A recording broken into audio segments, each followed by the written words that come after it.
السلام علیکم ورحمۃ اللہ وبرکاتہ۔ سورۃ النساء آیت نمبر 24۔ اعوذ باللہ السمیع العلیم من الشیطان الرجیم من حمزہ ونفخہ ونفثہ۔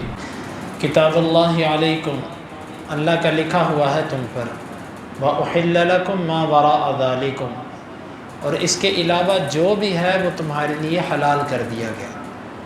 ان تبتغوا باموالکم محصنین غیر مصافحین، یہ کہ تم اپنے مالوں کے ساتھ پاک دامنی حاصل کرتے ہوئے عورتوں کو تلاش کر لو، زنا کرنے والے نہ ہو۔ فما استمتعتم به منہن فآتوہن اجورہن فریضہ، پس جو بھی تم ان سے فائدہ لوگے اس نکاح کے عوض، پس تم اس کے بدلے میں انہیں حق مہر دو لازمی طور پر۔ ولا جناح علیکم فیما تراضیتم به من بعد الفریضہ، حق مہر مقرر ہونے کے بعد آپس میں باہمی رضامندی سے جو بھی تم طے کر لو اس پر کوئی گناہ نہیں۔ ان اللہ کان علیما حکیما، بے شک اللہ تعالیٰ علم والا اور حکمت والا ہے۔ کتاب اللہ علیکم یعنی یہ جو اللہ تعالیٰ نے احکام جاری کیے، کچھ رشتوں کو تم پر حرام کیا، یہ اللہ کا لکھا ہوا ہے، یہ اللہ نے فرض کر دیا تم پر۔ ان رشتوں میں سے کسی رشتے کے ساتھ تم نکاح نہیں کر سکتے۔ وَأُحِلَّ لَكُم مَّا وَرَاءَ ذَلِكُمْ، اور اس کے علاوہ جتنے رشتے ہیں وہ سب تمہارے لیے حلال ہیں۔ کس کے علاوہ؟ دو چیزیں اس میں شامل ہیں۔ ایک، پیچھے والے جو حرمت کے رشتے بیان ہو گئے، ان کے علاوہ جو دنیا کی عورتیں وہ تمہارے لیے حلال ہیں۔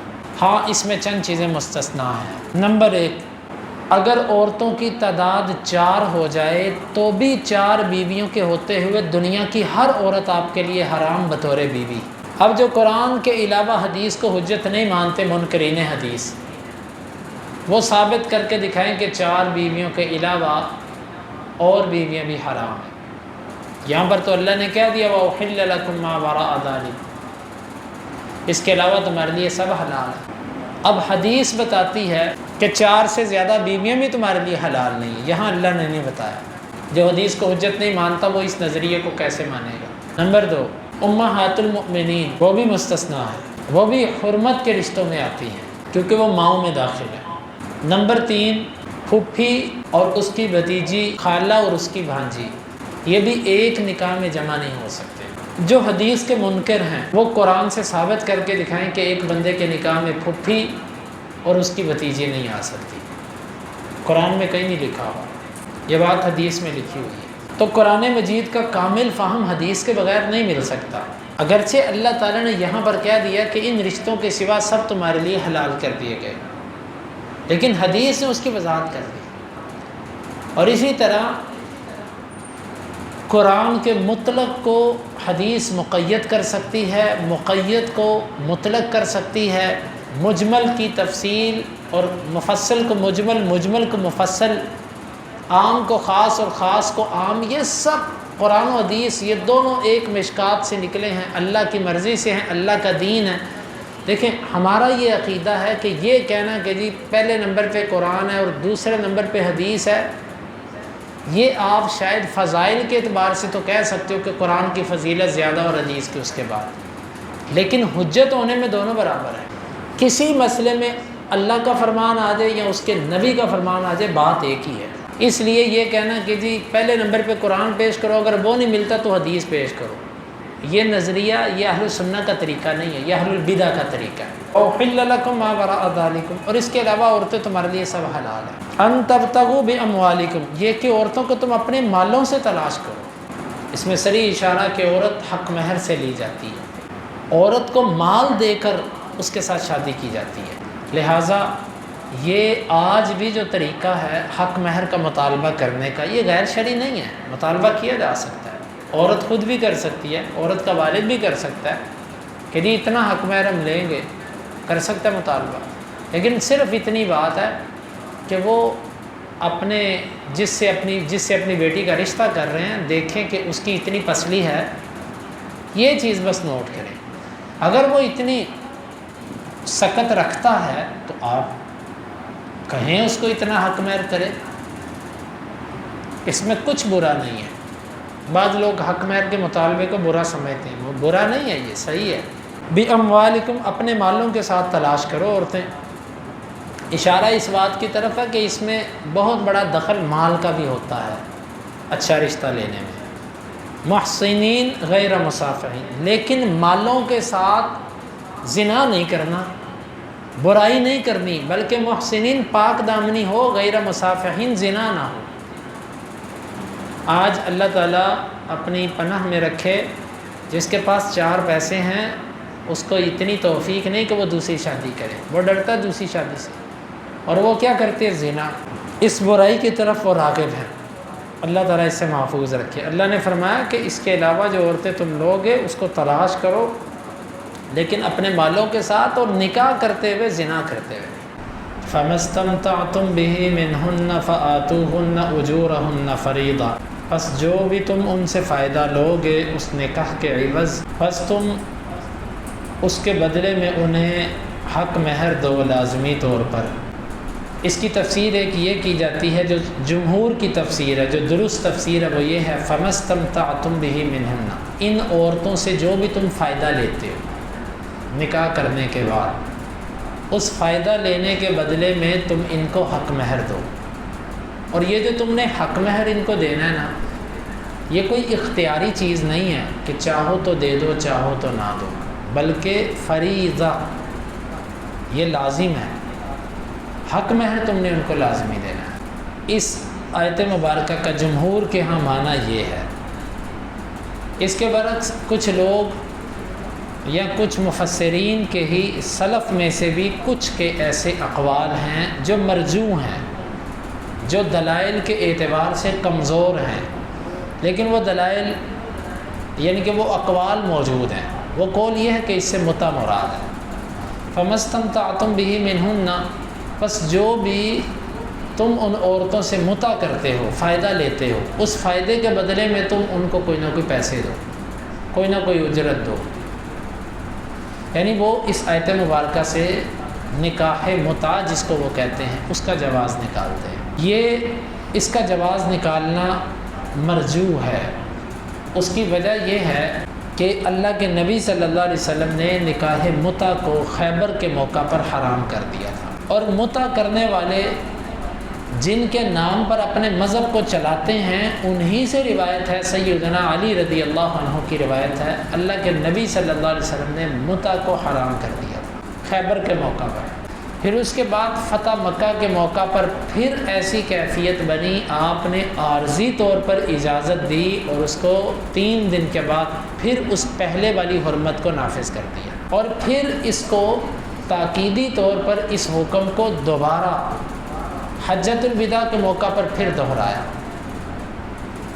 اسی لیے امام شافعی رحمۃ اللہ علیہ کا موقف یہ ہے کہ متع پہلے اجازت دی گئی پھر حرام کیا گیا، ایک دفعہ پھر اجازت دی گئی پھر حرام کیا گیا، 2 دفعہ اباحت اور 2 دفعہ اس کی نسخ کا حکم جاری کیا گیا۔ اور جو دیگر روایات ہیں جن کے اندر بڑا صراحت کے طور پر ہے کہ اللہ تعالیٰ نے متع کو الی یوم القیامہ، قیامت کے دن تک اللہ نے اس کو حرام کر دیا۔ اس لیے متع کے جواز اس آیت مبارکہ سے نکالنے والے لوگ ان صحیح احادیث کے مخالف جاتے ہیں۔ قرآن مجید کی تفسیر ایسی نہیں کی جا سکتی کہ جس سے وہ صحیح احادیث کے ساتھ ٹکرائے، بلکہ صحیح احادیث قرآن مجید کی تفسیر ہے۔ تو اس لیے صحابہ کرام سے بھی ثابت ہے، بعض صحابہ کرام کے نام لیتے ہیں، یہ جی ابن عباس رضی اللہ عنہ کا فتویٰ تھا، وہ متع کے قائل تھے، حالانکہ ابن عباس رضی اللہ عنہ واضح طور پر کہا کرتے تھے کہ اللہ کی قسم میں اس کا قائل نہیں، میں کہتا ہوں یہ اسی صورت میں ہے جس صورت میں خنزیر کھانا جائز ہے۔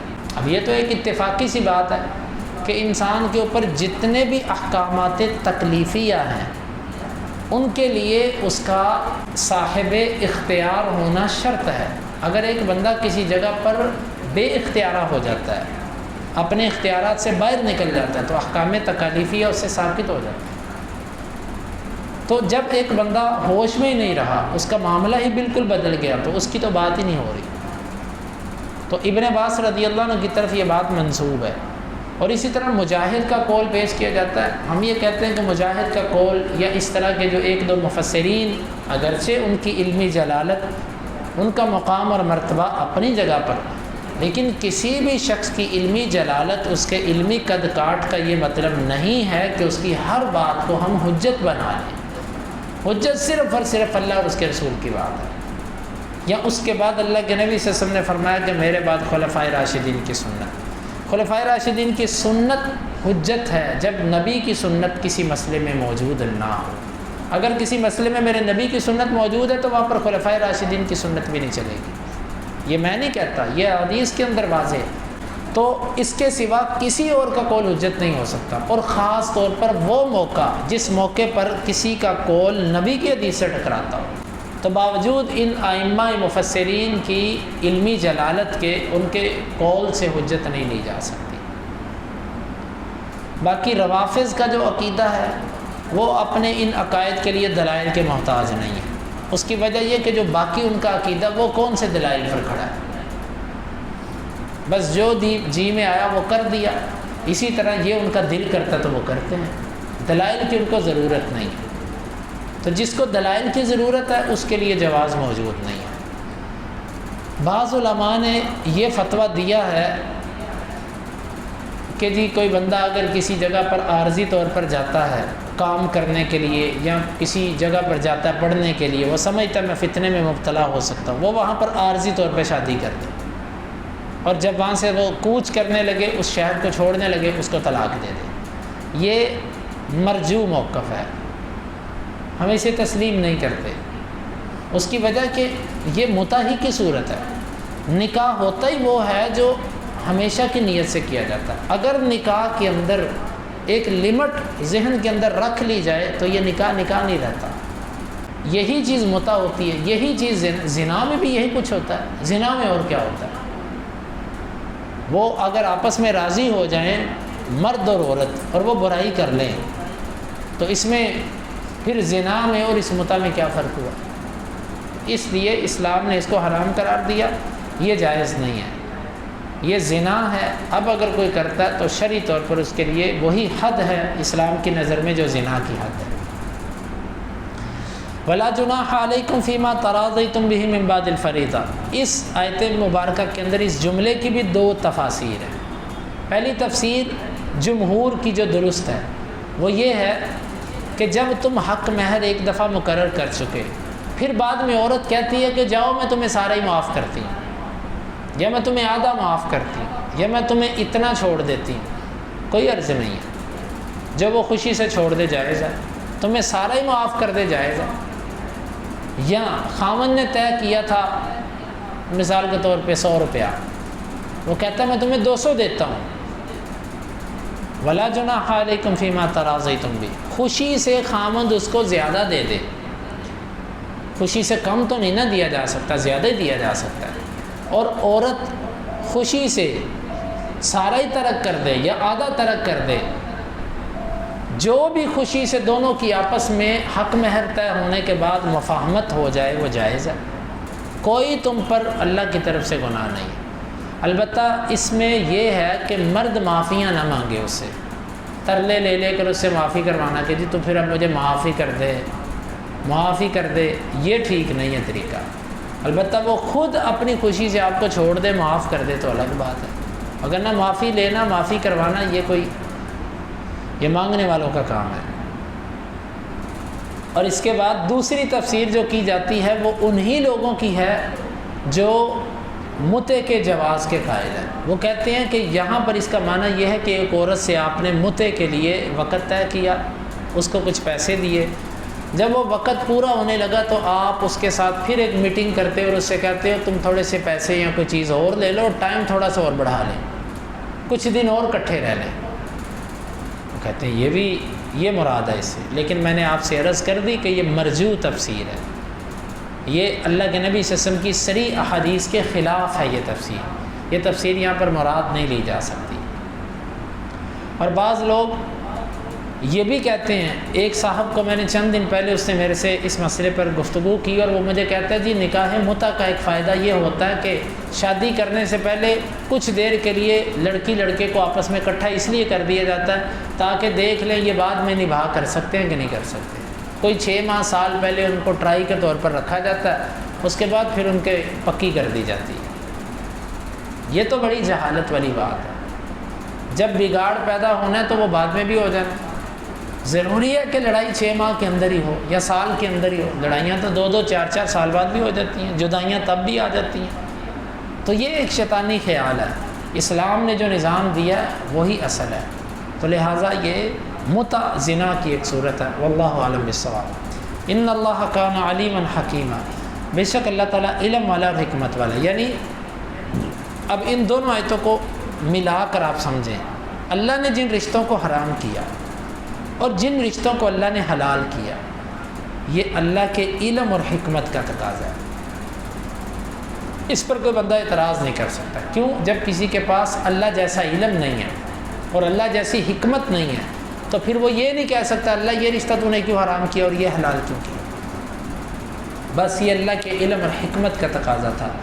اللہ رب العالمین سے دعا ہے اللہ تعالیٰ اس آیت مبارکہ کو سمجھنے کی، اس کے تقاضوں کو پورا کرنے کی توفیق عطا فرمائے۔